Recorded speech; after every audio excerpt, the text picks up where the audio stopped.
मेरा भाषण ठीक से नोट कर लो और रिकॉर्ड कर लो, क्योंकि पहले पहले लोगों को विश्वास नहीं लगता था कि मैं लाखों करोड़ में बात करता था।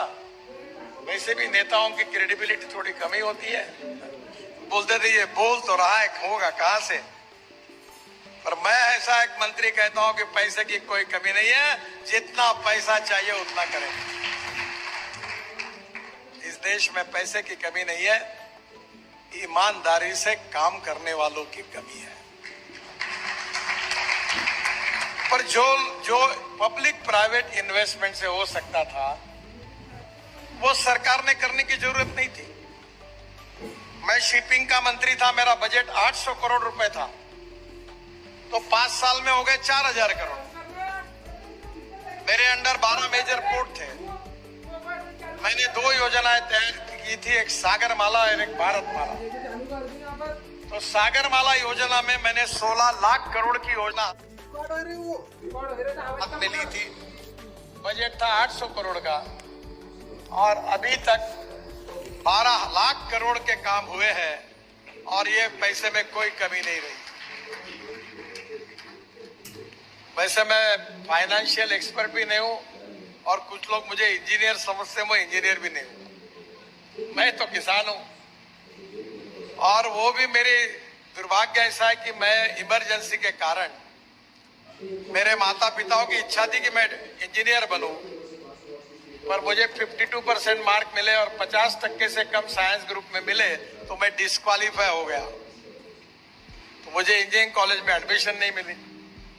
अब मुझे 9 डिलीट्स डॉक्टरेट्स 9 मिली है और उसमें से 5 एग्रीकल्चर साइंस में है, पर अभी भी मैं डॉक्टर अपने को लगाता नहीं, क्योंकि मैं ये बोलता हूं कि भाई जब मैं इंजीनियरिंग के लिए डिस्क्वालीफाई किया तो मैं डॉक्टर कैसे बन सकता हूं।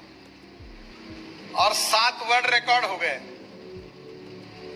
बहनों और भाइयों, हमारे देश में गलत नीतियों के कारण उसके दुष्परिणाम के स्वरूप हमारी प्रगति और विकास नहीं हो सका और कांग्रेस के कार्यकाल में जो कुछ हुआ, जो नीतियां अपनाएगी, उसके कारण ये नुकसान हुआ। आज हमारे यहाँ पहली बार अगर हमारी सरकार ने कोई निर्णय किया है कि इकोनॉमी में सबसे बड़ी बात होती है कि आपका एक्सपोर्ट कितना है, इंपोर्ट कितना है। अब हमारे देश में जो जीडीपी ग्रोथ होती है उसमें से 12% एग्रीकल्चर और अलाइड सेक्टर से जीडीपी कंट्रीब्यूशन ग्रोथ होती है, 22 से 24% मैन्युफैक्चरिंग सेक्टर से आती है और 52 से 54% सर्विस सेक्टर से आती है।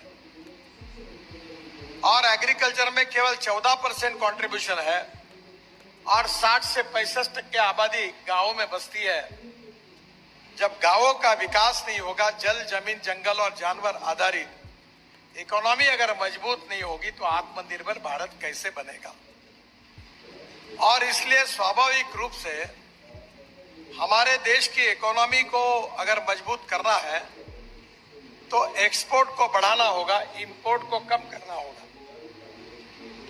मैं 2004 से हमारे यहाँ में राष्ट्रीय स्वयंसेवक संघ का स्वयंसेवक था, वो अभी भी सुदर्शन जी थे सरसंघ चालक, मेरे ऊपर उनका बहुत प्रेम था।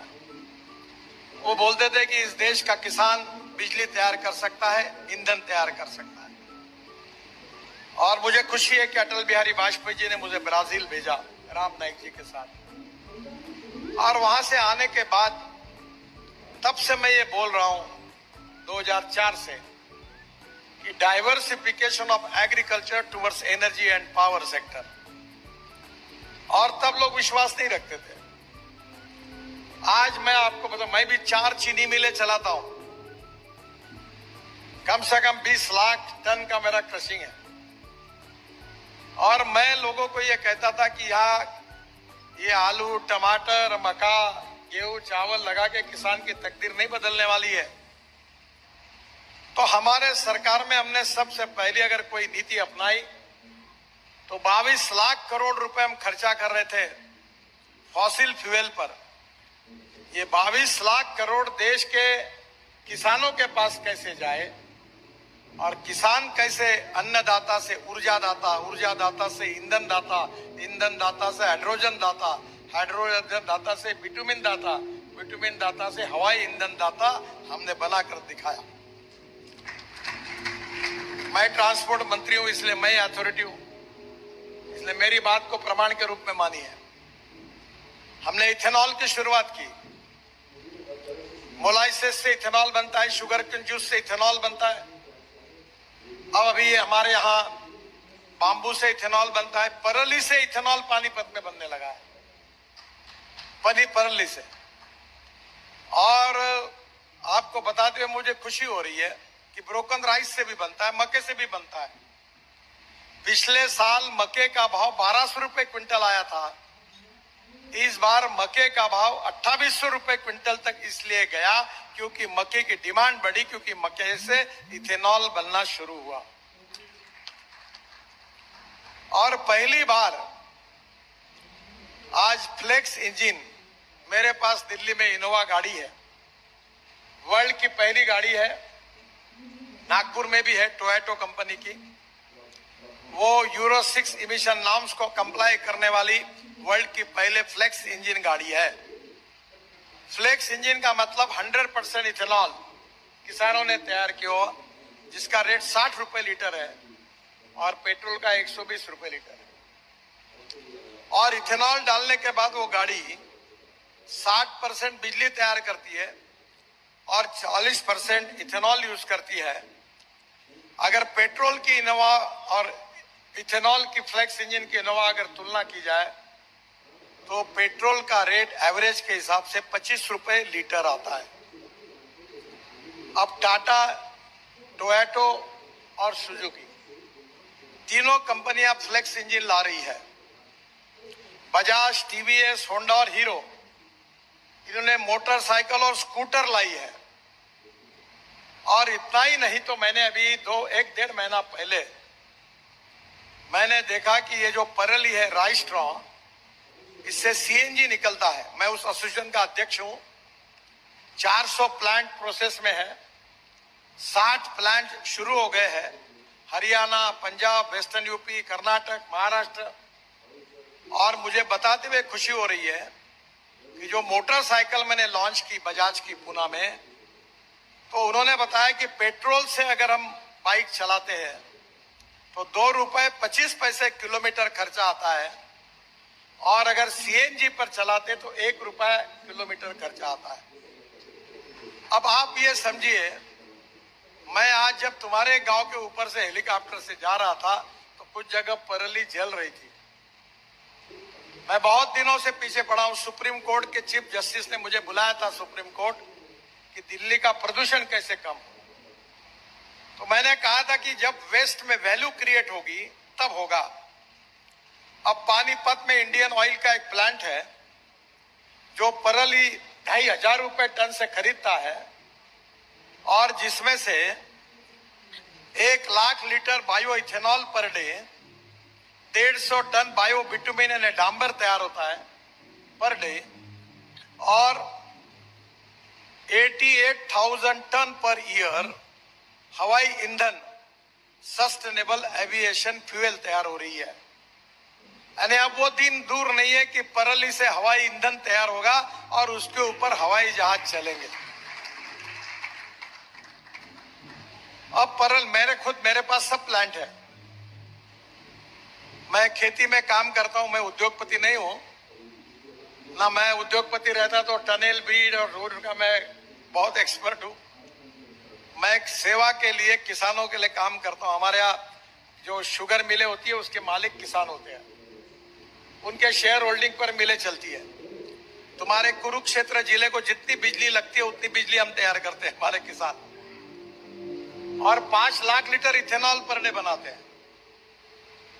और मैं मेरे खुद के खेती में अभी 25,000 एकड़ में हमने ड्रोन से स्प्रेइंग किया। पहले हम यूरिया फेंकते, आप क्या तो बहुत फर्टिलाइजर यूज करते, कितना नुकसान हो रहा है। और यूरिया हम 1 एकड़ में फेंकते 4 बोरे, मिश्रकत 4 बोरे, और उसके कारण खेती का जो जमीन है वो बहुत खराब हो रही है। हमारी सरकार ने ड्रोन लाए, और ड्रोन जो थे वो लिथियम आयन बैटरी पर थे। अब मेरा प्रयास है कि फ्लेक्स इंजन पर ड्रोन आए ताकि इथेनॉल पर चले। और आपको बताता हूं, जब यूरिया और मिश्रगत हम फेंकते हैं तो 25% प्लांट को जाता है, 75% वेस्ट होता है। जब ड्रोन से स्प्रेइंग करते हैं तो 75% प्लांट को जाता है और 25% वेस्ट होता है। तो जहां 4 बोरे लग रहे थे वहां 2 बॉटल में काम हो रहा है। और किसान to save money is to earn money, पैसे की बचत हो रही है।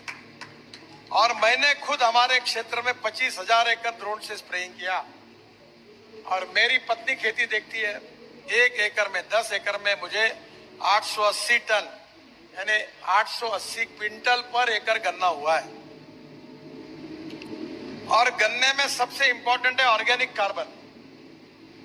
ऑर्गेनिक कार्बन जितना जमीन में ज्यादा होगा उतना उत्पादन बढ़ता है।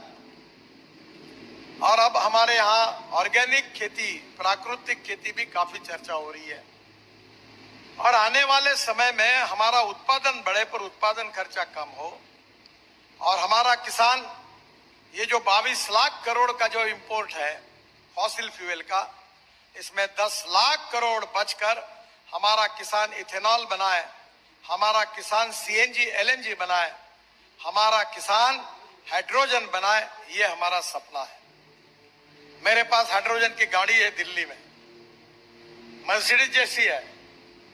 वो गाड़ी का नाम है मिराई।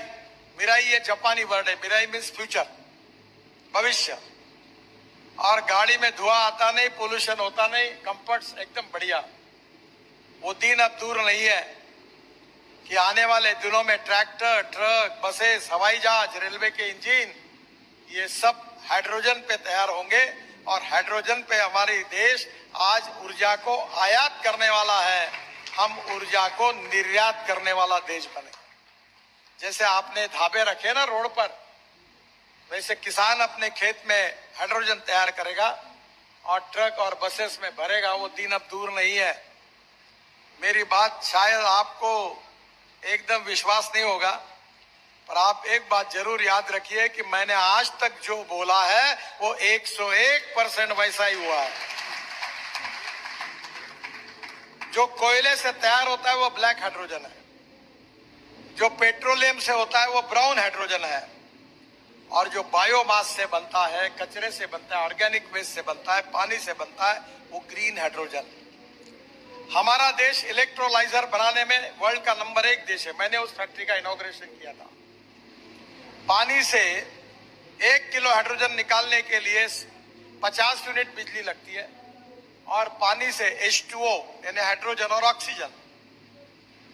पर अब हम बायोटेक्नोलॉजी का उपयोग करके हमारा बायोमास बढ़ाएंगे और बायोमास बायोडाइजेस्टर में डालेंगे, गोबर डालेंगे, राइस स्ट्रॉ, परली डालेंगे, उससे मीथेन निकलेगा और मीथेन से ग्रीन हाइड्रोजन निकलेगा। और ग्रीन हाइड्रोजन पंप पे आकर रोड पर हमारे यहाँ रहेगा। और आने वाले ट्रक और बसेस किसान हाइड्रोजन बेचेंगे, ट्रैक्टर में जाएगा। आपका खर्चा आज 1 लाख 1.5 लाख रुपए डीजल के लग रहे हैं, आपका खर्चा 25 से 30 हजार रुपए साल का आएगा। किसान का फायदा होगा। जब तक गांव, गरीब, मजदूर और किसान, जल, जमीन, जंगल की जानवर इस पर आधारित हमारी इकोनॉमी नहीं होगी, देश नहीं बदल सकता। आप नसीबवान हो, आपके यहाँ पानी है। मैं जिस क्षेत्र से आता हूँ वहां 400-500 फीट पानी नहीं है। मैंने NHI के रोड बनाए, मुझे 6 डॉक्टरेट इसलिए मिली कि मैं जल संवर्धन में काम करता हूँ। मैंने यूनिवर्सिटी में 40 तालाब बना के दिए फुकट में। वो मिट्टी निकाल के रोड में डाली, नदी नालों का खोलीकरण किया। एक छोटा सा प्रिंसिपल था कि दौड़ने वाले पानी को चलने के लिए लगाओ, चलने वाले पानी को रुकने के लिए लगाओ, रुके हुए पानी को जमीन को पीने के लिए लगाओ। गांव का पानी गांव में, खेत का पानी खेत में, घर का पानी घर में। अब मेरे घर के खेती के बाजू में मैंने तीनों एक नाला था, उसको खोलीकरण, रुंदीकरण किया। तो 1 घंटा मार्च, अप्रैल, मई में मेरे कुआं चलता था। अब मेरे यहाँ 7.5 हाउस पावर के 3 सोलर पंप है। और मार्च अप्रैल में भी करीब 8 से 10 घंटे चलते हैं। 60 एकड़ जमीन पूरी पानी के नीचे आ गई है और कोई पानी की कमी नहीं है। और जहां ड्रिप इरिगेशन से पानी देते हैं वहां 1 एकड़ में उत्पादन 2.5 गुना होता है।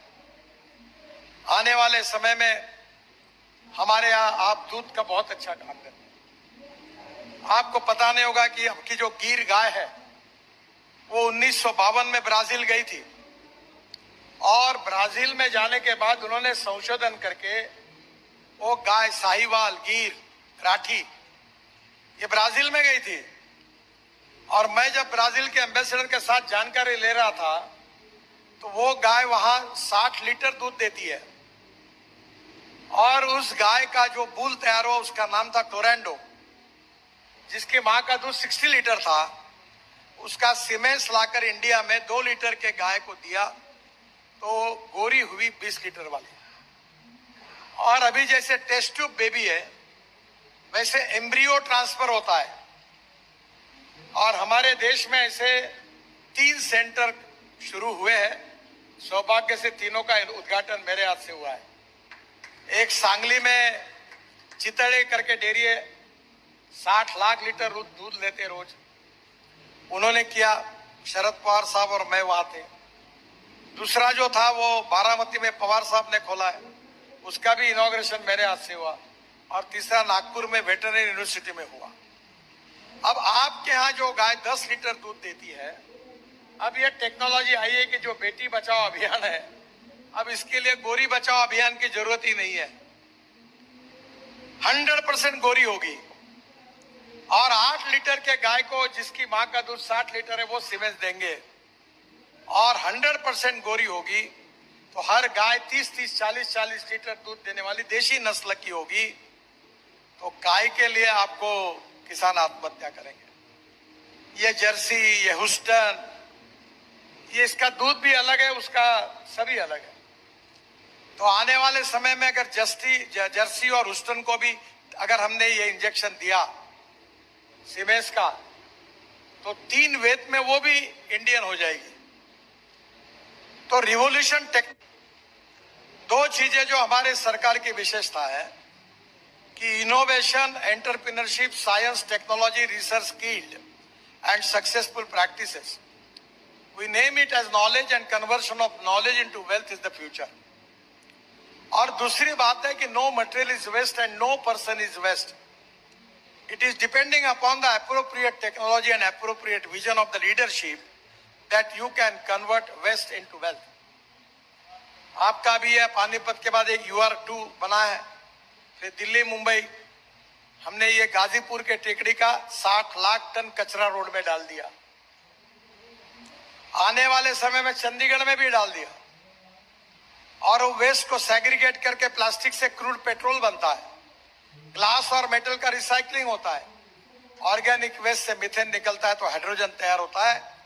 टेक्नोलॉजी बहुत बड़े प्रमाण पे चेंज हो रही है और हिंदुस्तान की यह सबसे बड़ी विशेषता है कि वर्ल्ड में सबसे trend engineering man power, young man power अगर किसी देश में है तो उस देश का नाम हिंदुस्तान है।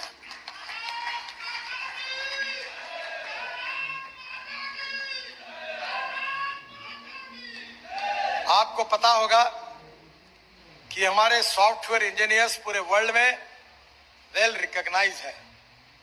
मुझे जापान के प्रधानमंत्री ने मुझे पूछा था कि आपके सॉफ्टवेयर इंजीनियर इतने होशियार कैसे हैं? क्या उनके शरीर में कोई मैथमेटिक्स के जीन्स है? हमारे अमेरिका में 10 डॉक्टर में से 6 डॉक्टर भारतीय है। यूके में हमारे डॉक्टर अच्छे लीड कर रहे हैं, सब लोग रिकॉग्नाइज करते हैं। हिंदुस्तान में यंग टैलेंटेड स्टार्टअप है और टेक्नोलॉजी में हम आगे जा रहे हैं। मैं एक ही उदाहरण बताता हूं। मैं ऑटोमोबाइल का मंत्री हूं, ट्रांसपोर्ट मेरे पास है। मैं जब मंत्री बना तो ये ऑटोमोबाइल इंडस्ट्री 7वें नंबर पे थी। अभी 3 महीने पहले हमारी ऑटोमोबाइल इंडस्ट्री 4थे नंबर से 3रे नंबर पर आई है। हमने जापान को पीछे डालकर अब हम 3रे नंबर पर आए, 22 लाख करोड़ की है। अब पहले नंबर पर यूएसए है, अमेरिका है, दूसरे नंबर पर चाइना है, तीसरे पर इंडिया है। अमेरिका की ऑटोमोबाइल इंडस्ट्री 78 लाख करोड़ की है और चाइना की 44 लाख करोड़ की है और भारत की 22 लाख करोड़ की है। मैंने सभी ऑटोमोबाइल इंडस्ट्री वालों को बुलाया और बताया अब आपको हिंदुस्तान को पहले नंबर पे जाना है तो पहले 5 साल में हम दूसरे नंबर पर जाए और उसके बाद में हम पहले नंबर पे जाए। अब ऑल वर्ल्ड का जितने अच्छे ब्रांड है उनका मैन्युफैक्चरिंग इंडिया में हो रहा है। अभी मैंने मर्सिडीज इलेक्ट्रिक को लॉन्च किया था झारखंड में, तो चेयरमैन जो थे उन्होंने मुझे बताया, जर्मन से आए थे, कि हम इलेक्ट्रिक की मर्सिडीज बनाएंगे और पूरा प्रोडक्शन हिंदुस्तान में करेंगे। अब पूरे ब्रांड हिंदुस्तान में आ रहे हैं, वो दिन दूर नहीं है कि हम दूसरे नंबर पर जाएंगे। और ये इंडस्ट्री है जिसने 4.5 करोड़ लोगों को जॉब्स दिया है। जो देश में विकास होता है उद्योगों में, वो केवल वेल्थ क्रिएटर नहीं है, वो जॉब क्रिएटर है। हमको रोजगार निर्माण करने वाली अर्थव्यवस्था चाहिए और वही नीतियां हमने स्वीकार की है जिसके कारण भारत लगातार विकास में तेजी से आगे दौड़ रहा है। जो मोदी जी कहते हैं कि $5 ट्रिलियन की इकोनॉमी, आत्मनिर्भर भारत, दुनिया की तीसरी अर्थव्यवस्था, ये निश्चित रूप से होगा। यूनो में लोग कहते हैं, आजकल जो वर्ल्ड में चर्चा होती है डोमेस्टिक हैप्पी ह्यूमन इंडेक्स, सुखांक, कि आपके यहाँ कितने हॉस्पिटल्स है, कितने स्कूल्स है, कितने अच्छे रोड है, बिजली कितने समय मिलती है, पानी कैसा है, जहां से जनता का जीवन सस्टेनेबल है, उसको हैप्पी ह्यूमन इंडेक्स कहते हैं। हमने हेल्थ सेक्टर में आयुष्य की योजना लाई, इकोनॉमी को लगातार डेवलप करके एक्सपोर्ट को बढ़ा रहे, इंपोर्ट को कम कर रहे हैं। एग्रीकल्चर का diversification towards energy and power sector की तरफ किया है और आने वाले समय में युवाओं को रोजगार कैसे निर्माण हो, ये अर्थव्यवस्था निर्माण करने की हमारी कोशिश है।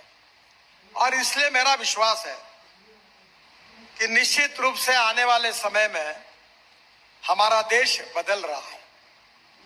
जो भगवान श्री कृष्ण जी ने उस समय भगवत गीता में कहा था कि हमारा गीता का ज्ञान, हमारा इतिहास, हमारी संस्कृति, हमारी विरासत केवल हिंदुस्तान का ही नहीं तो विश्व के प्रेरणा का केंद्र बना हुआ है। हमारा आयुर्वेद और योग विज्ञान की चर्चा दुनिया में हो रही है। हमारी परिवार व्यवस्था, value based education system, value based परिवार पद्धति, ये दुनिया के आकर्षण का केंद्र बना हुआ है। सामाजिक आर्थिक परिवर्तन के साथ इस राष्ट्र को सुखी, समृद्ध, संपन्न बनाना हमें राष्ट्र सर्वोपरि है। हम विस्तारवादी और अधिकारवादी नहीं है। सबका साथ, सबका विकास, सबका प्रयास, सबका विश्वास, इसी आधार पर जात, पंथ, धर्म, भाषा और सेक्स से विरहित कोई व्यक्ति उसकी जात, पंथ, धर्म, भाषा से बड़ा नहीं होता, उसके गुणों से बड़ा होता है। इस बात पर हमारा विश्वास है और इसी आधार पर भविष्य का विकसनशील भारत निर्माण करने का सपना लेकर हम चल रहे हैं। और इसीलिए मैं अक्सर आपको ये बोलता हूं, ये चुनाव जो है ये नीतियों के साथ जुड़ा हुआ है। ये जनता के तकदीर का फैसला करने वाला चुनाव है। जो लॉन्ग टर्म नीतियां है, जिन नीतियों के कारण हरियाणा का, हिंदुस्तान का भविष्य बदलने वाला है, उन नीतियों के आधार पर चलने वाली हमारी पार्टी, हमारी सरकार और हमारा परफॉर्मेंस आपके सामने है।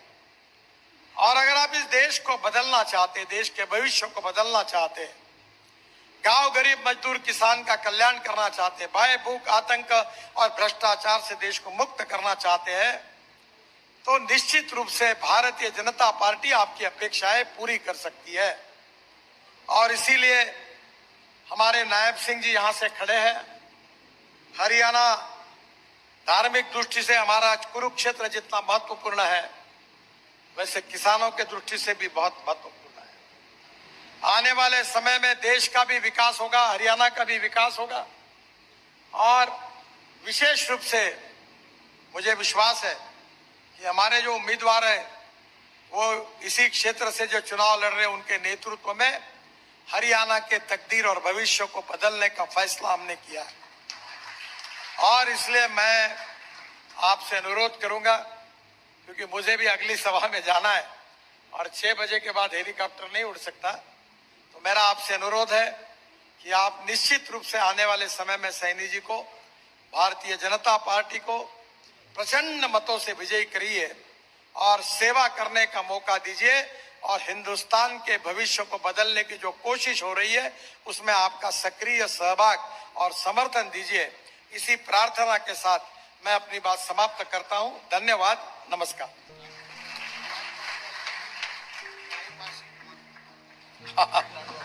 मैंने रोड के बारे में कुछ बताया नहीं, बहुत लंबी लिस्ट है। मैं 2 लाख करोड़ के काम आपके यहाँ कर रहा हूँ। मैं लिस्ट देके जाता हूँ। लाडवा बाईपास की बात कही है, मैं जरूर इसके ऊपर विचार करूंगा।